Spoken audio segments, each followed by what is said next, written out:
안녕하세요. 민목사의 고요한 밤, 거룩한 밤, 룻기 1장 21절, 22절. 이제 룻기 1장의 마지막 본문입니다. 오늘 가장 짧은 본문이에요. 우리 함께 말씀 읽읍시다. 나오미가 모압 지방에서 그의 며느리 모압 여인 룻과 함께 돌아왔는데 그들이 보리추수 시작할 때에 베들레헴에 이르렀더라. 아멘. 오늘 본문은 이제 나오미가 룻과 함께 떠났던 베들레헴으로 다시 돌아가는 것을 그려줍니다. 근데 재밌는 게 1장 1절에 시작할 때 어떻게 시작되는지 기억하세요? 바로 흉년이 들어서 베들레헴에서 모압으로 떠났습니다. 그런데 지금 돌아올 때 어떤 시기예요? 보리 추수가 시작할 때 베들레헴으로 돌아온 것입니다. 자, 이게 어떤 의미냐면 4월, 5월 제가 여기 써놨죠. 4월, 5월은 보리 추수가 시작되는 초실절이에요. 그리고 6월, 7월은 밀 추수가 시작되는 칠칠절입니다. 9월과 10월에는 열매를 추수하는 초막절이에요. 근데 문제는 이 모압 지방에서 베들레헴으로 돌아올 때에 만약에 11월이었다면 어떻게 됐을까요? 보리 추수 시작할 때가 아니라 열매 추수가 끝날 때, 그러니까 10월 마지막 때에 만약에 모압 지방에서 베들레헴으로 돌아왔다면 이 가정은 아마 굶어 죽거나 혹은 함께 나눴던 것처럼 대부분의 남성을 잃은 과부들의 삶, 그러니까 창기가 되어 버려지게 되었을 거예요. 그런데 어쩌면 놀랍게, 어쩌면 너무나 아름답게 이들이 돌아온 때는 바로 보리 추수를 시작할 때였습니다. 하나님은 이 나오미의 엘리멜렉의 그 흉년으로 인해 떠나왔던 그 삶에 나쁜 보응으로 갚지 않으시고 하나님은 자신의 일을 해나가는 것을 볼 수가 있죠. 너무나 우연이게, 너무나 어쩌면 위대하게 하나님은 이 룻과 나오미의 삶을 붙드십니다. 이것으로 함께 적용하며 기도해 볼게요. 첫 번째는 숨어서 일하시는 하나님을 기대하자라는 겁니다. 제가 룻기 본문을 선택하고 이후에 이제 에스더를 나누려고 하는데 그 이유는 몇 가지가 있는데 그 중에서 가장 첫 번째는 하나님이 직접적으로 드러나서 일하시는 것들이 보이지 않는다라는 거예요. 오늘 본문에도 22절 여기에 하나님 이름이 있습니까? 없어요. 그런데 하나님이 어떻게 일하는 방식을 보여주냐면 보리추수 시작할 때 아주 먹을 것들이 풍성하기 시작할 때에 베들레헴으로 돌아온 것을 보여준다라는 거죠. 여기에 하나님의 보이지 않는 손, 보이지 않는 손이 있었던 겁니다. 근데 에스더에도 이런 이야기들이 많아요. 첫 번째는 모르드게에 대한 얘기가 나옵니다. 함께 읽을게요. 모르드게가 대궐문에 앉았을 때 문을 지키던 왕의 내시 빅단과 데레스 두 사람이 원한을 품고 아하수에로 왕을 암살하려는 음모를 꾸민 것을 모르드게가 알고 왕후 에스더에게 알리니 에스더가 모르드게의 이름으로 왕에게 아랜지라. 아멘. 네, 모르드게가 대궐문에 앉았을 때 이 대궐문에 앉는다는 건 그냥 일상적으로 평범하게 출근을 했다라고 보면 돼요. 그렇게 모르드게가 이방 땅, 유대인의 정체성을 가지고 있지만 이방 땅에서 평범하게 출근을 했을 때 무엇을 듣습니까? 왕의 내신 빅단과 데레스가 원한을 품고 암살하려는 음모를 꾸미는 것을 모르드게가 들었어요. 여러분, 여기서 만약에 수많은 우연을 우리는 붙일 수가 있습니다. 예를 들면 모르드게가 문에 앉지 않았다면, 그러니까 출근하지 않았다면 이것을 들었을까? 그리고 굳이 빅단과 데레스가 그 문을 지나가지 않았다면 어떻게 됐을까? 그러니까 우리는 이 에스더 본문 가운데에 붙일 수 있는 질문들과 가정할 수 있는 수많은 다른 상황이 있지만 하나님은 그 모르드게 앞을 두 사람이 지나가게 하심으로써 섭리하고 계신다, 일하고 계신다, 숨어서 일하고 계신다라는 것을 분명히 알려주고 있는 것입니다. 그렇게 모르드기가 알아서 왕후 에스더를 통해 왕에게 들어갔고 이 두 사람은 처형을 당하게 됩니다. 그런데 재밌는 것이 이 모르드게의 행적이 바로 보상으로 주어지지 않는다라는 거예요. 여기 본문에 나와 있지 않지만 모르드게가 그렇게 이 암살을 하려는 음모를 꾸민 것을 알고 고발을 했잖아요. 그러면 포상이 주어지기 마련인데 그 보상이 없습니다. 그런데 이 일들이 훗날 또 하나님의 일하심으로 나타나요. 에스더 6장 1절 2절인데 같이 읽겠습니다. 그날 밤에 왕이 잠이 오지 아니하므로 명령하여 역대일기를 가져다가 자기 앞에서 읽히더니 그 속이 기록하기를 문을 지키던 왕의 두넷이 빅다나와 데레스가 아하수에로 왕을 암살하려는 음모를 모르드게가 고발하였다 하였는지라. 아멘. 이게 무슨 말입니까? 그날 밤에 그러니까 왕이 또 잠이 오지 않았어요. 근데 이 전에 모르드게 어떤 상황이냐면 하만이라는 사람한테 내몰려서 이제 죽기 직전의 상황입니다. 근데 하나님이 일하신 거예요. 그날 밤에 왕이 갑자기 잠이 오지 않았대요. 그래서 신하들에게 명령해서 어떤 일들이 과거에 있었는지를 이제 읽히게 합니다. 그런데 그때 어떤 이야기가 읽히냐면 자신을 배신하고 암살하려는 음모를 꾸몄던 빅단과 데레스가 어떻게 죽게 되었는지에 대한 얘기를 읽게 된 거예요. 왕을 암살하려는 음모를 모르드게가 고발하였다라는 얘기를 그 잠이 오지 않아서 밤에 읽게 된 것입니다. 이게 과연 사람의 계획으로도 사람이 계획할 수 있던 것일까요? 절대 그럴 수 없죠. 하나님은 왕이 잠이 오지 않는 것조차 일하고 계셨다라는 겁니다. 모르드게가 평범하게 출근했을 때도 하나님이 일하고 계셨어요. 그러니까 하나님은 우리의 평범한 일상 속에서도 늘 숨어서 일하시는 분이라는 겁니다. 여러분이 출근할 때, 평범하게 지하철에 앉아 있을 때, 꾸벅꾸벅 잠을 졸 때 하나님은 모든 상황 속에 개입하고 은밀하게 일하고 계세요. 자, 두 번째는 이 이해를 바탕으로 평범하고 고요한 하루가 곧 기적의 배경임을 기억했으면 좋겠어요. 여러분, 여러분의 삶은 결코 당연한 삶이 아닙니다. 그래서 이 C.S. 루이스가 이렇게 얘기를 했어요. 여러분은 어떤 것이 평범한지 알고 나서야 비로소 어떤 것이 비범한지 알 수 있습니다.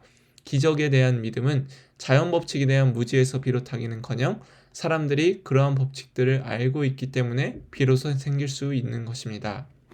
이게 무슨 말이냐면 우리의 평범함이 비범함을 인식하는 조건이라는 것이에요. 여러분들이 어떤 사람이 갑자기 이빨에 금이 생겼다라는 것에 놀랄 수 있는 이유는 무엇일까요? 평소에 이빨에는 갑자기 금으로 바뀌는 일들이 나타나지 않아 라는 그 평범함에 대한 동의와 그것에 대한 인지가 있기 때문에 이빨이 갑자기 금으로 바뀐다라는 것을 놀랍게 여길 수 있는 거죠. 로또가 매일 당첨되면 로또는 결코 대단한 일이 아닐 수밖에 없을 겁니다.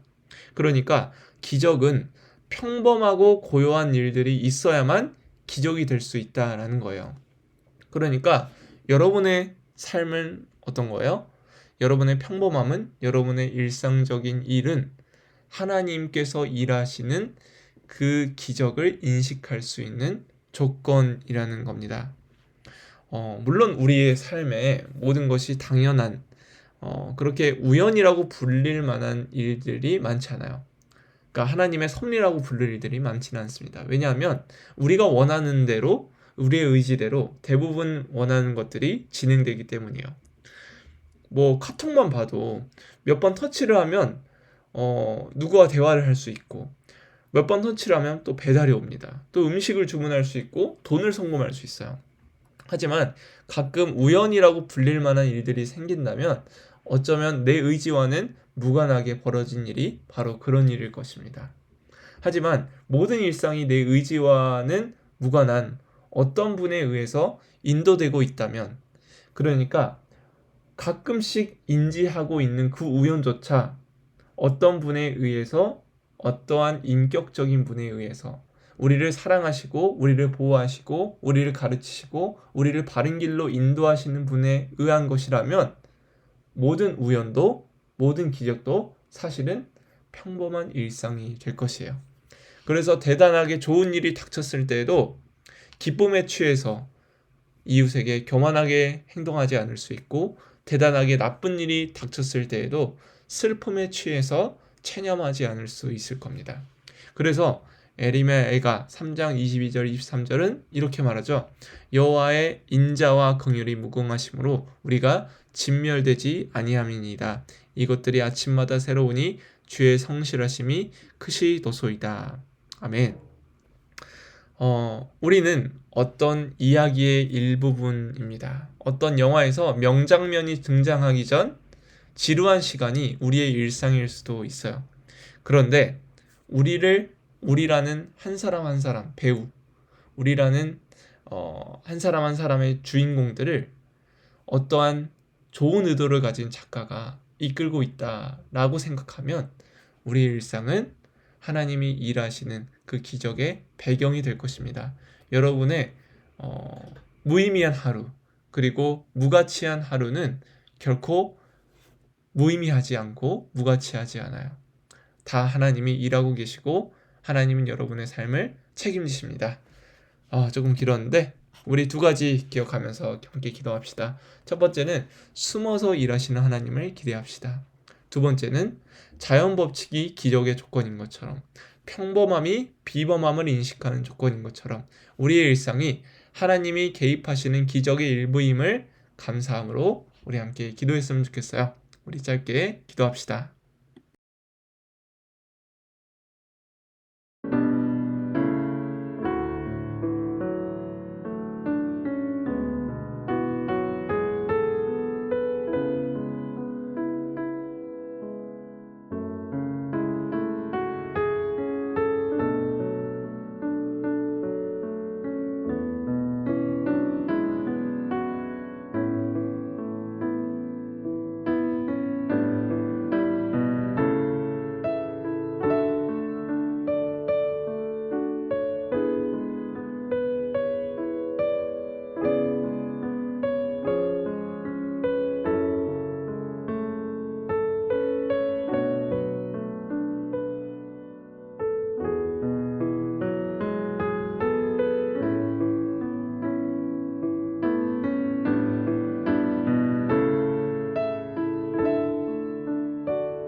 네, 제가 기도하겠습니다.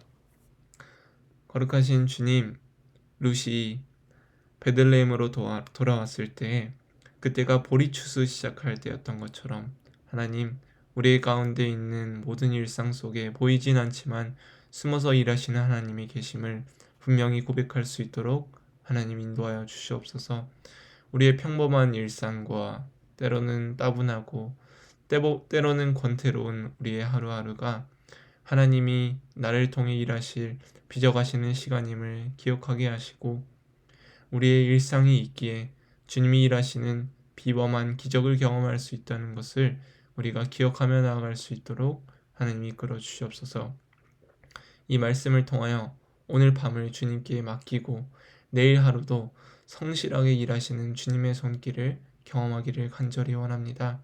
아침마다 새롭고 늘 새로우신 주님의 성실하심이 내가 무엇보다 열심히 일하는 것보다 더 강하다는 사실을 기억하면서 더 위대하다는 사실을 기억하면서 내 의지대로 내 삶을 주관하기보단 하나님의 그 일하심에 의하여 과거를 돌아봤을 때 이 모든 일이 주님이 하신 일이라 고백할 수 있는 우리 한 사람 한 사람 되게 없어서 감사합니다. 예수님의 이름으로 기도합니다. 아멘. 여러분 오늘 밤 안녕히 주무시고 내일 하루도 하나님이 일하시는 아침에 눈을 뜰 때부터 하나님이 일하셨다는 것을 고백하며 승리할 수 있기를 원합니다. 화이팅!